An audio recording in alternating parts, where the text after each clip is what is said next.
Stephen, to get back to the defense briefly, Pete Golding coming into his fourth season as defensive coordinator. I see a lot of things on social media in regards to the fans' lack of contentment, satisfaction about the performance of the defense. What would be your assessment and basically Golding's approach to defensive football? I'll say this. I think he's actually improved each season.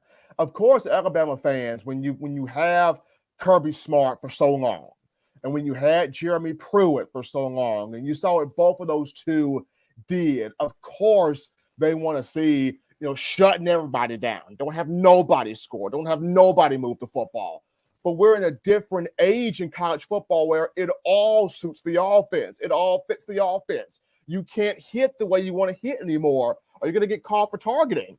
You can't play the way you want to play anymore. All the rules and regs and things of that nature, it suits the offense for the offenses to be successful. And when you look at Coach Golding, he's been in here going on his fifth year because he came in 2018 as a co-DC with Taj Tapoy. But 2019, Pete Golding's first year as the primary defensive coordinator, people forget Alabama had a lot of hope in Dylan Moses and Joshua McMillan being the two starters. They both got hurt. You lose both of your projected starting linebackers in fall camp. So Pete Golding goes from knowing who he has to coaching two freshmen. You have to take two young men and Christian Harris and Shane Lee and train them for a role that you thought Dylan Moses and Joshua McMillan was going to have. That's a whole different perspective for Pete Golding to do. And even with that, Alabama still would have had a chance to get to the national championship if not for, of course, an injury to Tua Tagovailoa against Mississippi State, him hurting his hip in that game. So people kind of forget what Pete had to sort of endure first getting into the door here. And then 2020, Dylan Moses wasn't the same coming back from that knee injury, but Golding was able to navigate through that, and you get to the national championship, and you win as an undefeated national champion.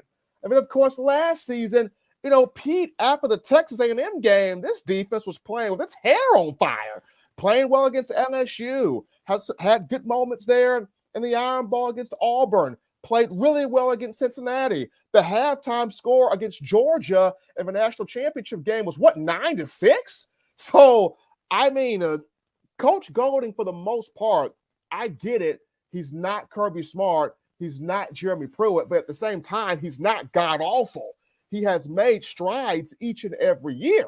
Now, of course, where I want to see him take that jump is developing more blitz packages into his schemes. He likes that inside linebacker blitz where you blitz both guys into the A-gap.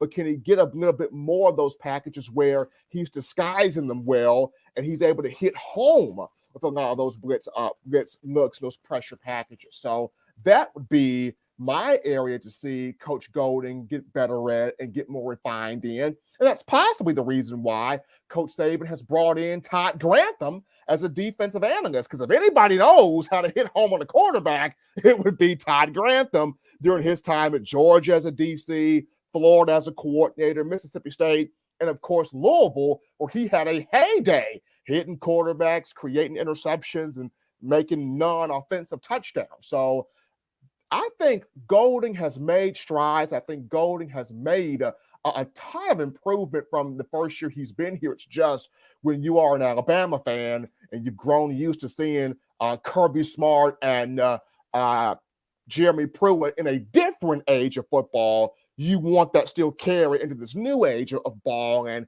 it's hard when everything fits the offense.